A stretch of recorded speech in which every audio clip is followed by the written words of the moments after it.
Welcome back to Bumblebee. I am your host, Taylor McWaters, and we're looking at some more punishments, some more horrible things going in horrible places. Here we go. Here are the top 10 unsettling punishments from the ancient world. Number 10, the Judas cradle. Right off the hop, we'll start with a bad one. I mean, they're all pretty bad, but this one is so specific, you know what I mean?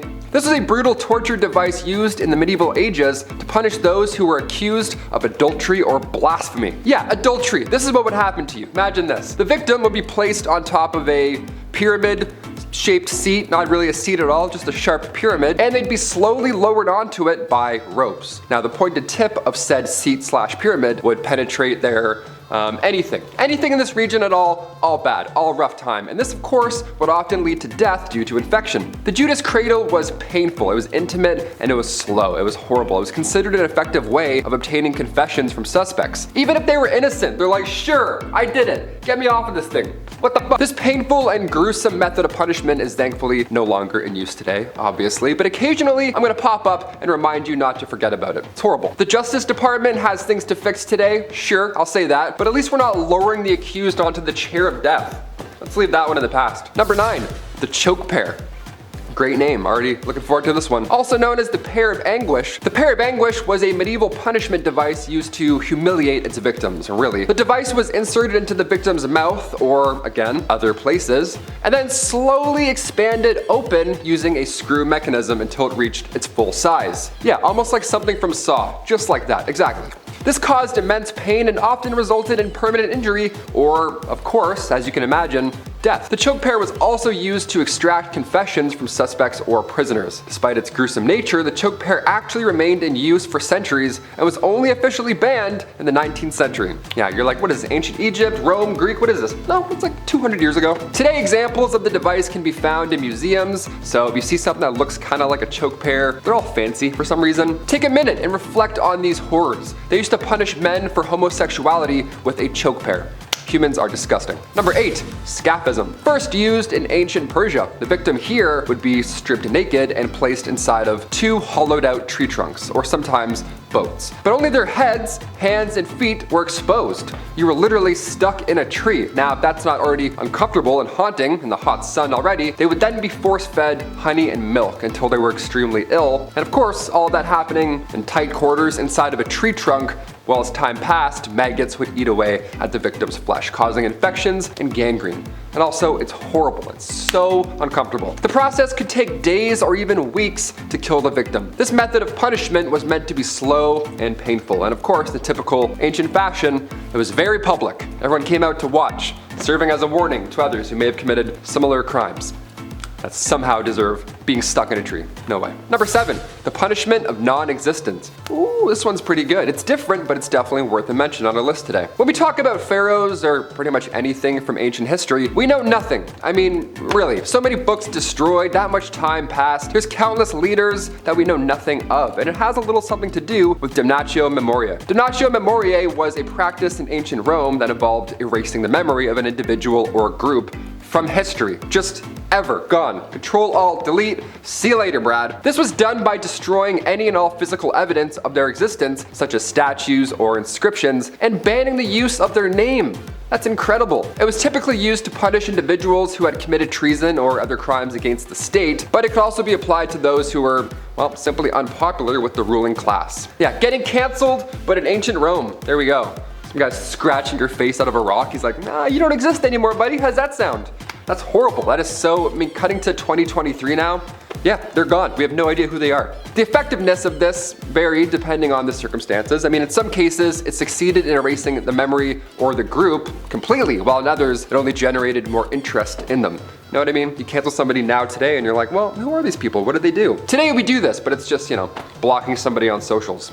Mute. See ya. Number 6, Iron Maiden. Great, now Run to the Hills. It's gonna be stuck in my head all day. Not bad, honestly not bad. Hit the thumbs up for the Iron Maiden band. Not for this content, just for the band. Iron Maidens were tricky. An Iron Maiden was a device used in the Middle Ages, and it was an upright coffin-shaped humanoid-looking box with spikes on the inside that would puncture the victim when they were placed inside and had that big scary door closed. The spikes were long enough to cause significant pain and injury, but not long enough to killed the victim immediately, ergo horribleness. The victim would be left inside for hours or even days, slowly succumbing to their injuries and eventually dying from infection or, well, just blood loss. This method of punishment was considered cruel due to its prolonged nature and the physical torment that it inflicted on the victim. Because yeah, even without the spikes inside, this one would drive me nuts. Oh, terrifying. It's like the movie Buried, but somehow worse. Number 5, trial by ordeal.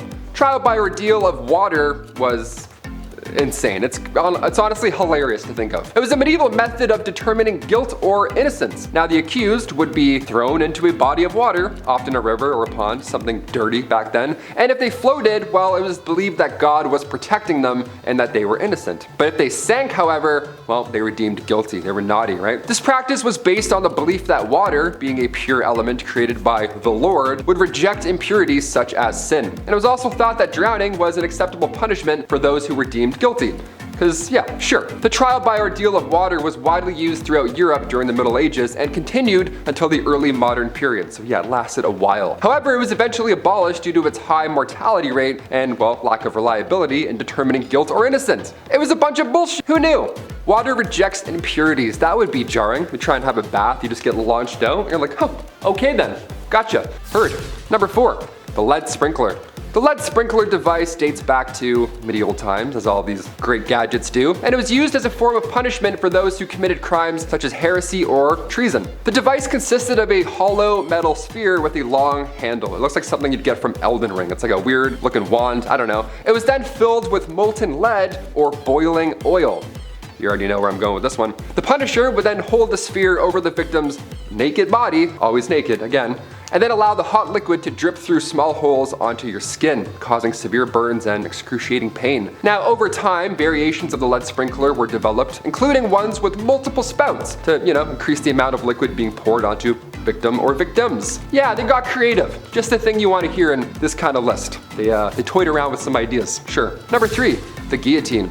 A classic, not quite ancient, but we gotta mention it. First seen in France during the late 18th century as an alternative to other forms of capital punishment, all those other horrible versions. Those were seen as cruel and inhumane, but this one, dare I say, changed the game. It quickly became the preferred method of execution in France and was used extensively throughout the French Revolution to execute thousands of people, including King Louis XVI and his queen, Marie Antoinette. The guillotine's popularity spread throughout Europe, with several countries adopting it as their primary means of capital punishment. They're like, hey, that looks pretty cheap and horrible, let's do that. It continued to be used until the mid-20th century when most countries abolished capital punishment altogether. Now, despite its gruesome reputation, some argue that the guillotine was a humane method of execution because it was quick and painless compared to the other 9 that I've mentioned on this list. Oh my god.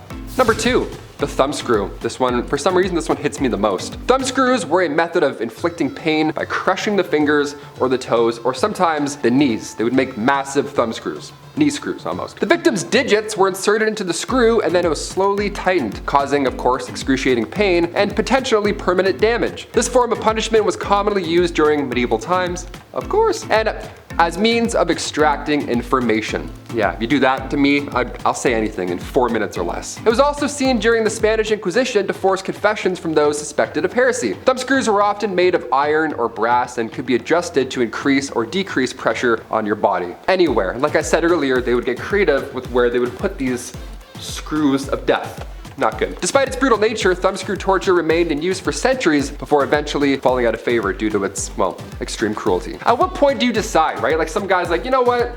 It's a little bit too much. Let's get this one. We're just gonna put him in the coffin for now. Thumbscrews are so old. And finally, number 1, cement shoes. We'll end on a 20th century mafia punishment because why not, all right? I wrote the thing. I can talk about what I want. Let's do it. You made it this far too. We'll end on a not horrible one. Cement shoes involved placing the victim's feet in, well, as you could guess, buckets filled with wet concrete, which then of course hardens around their feet.